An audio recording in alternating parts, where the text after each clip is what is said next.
How to watch Naruto Shippuden in English.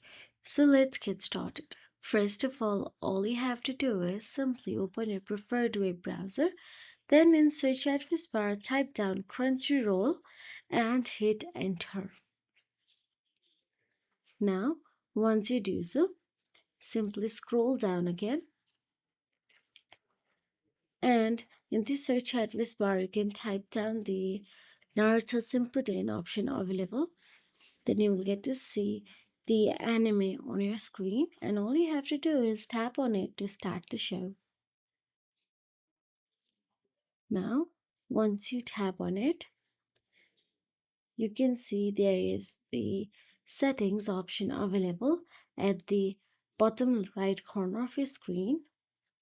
Once you tap on it, you will get to see audio option available. Tap on it and there you will only find the Japanese option available, and in subtitle you can see English. This is because it is not the paid version of the Crunchyroll.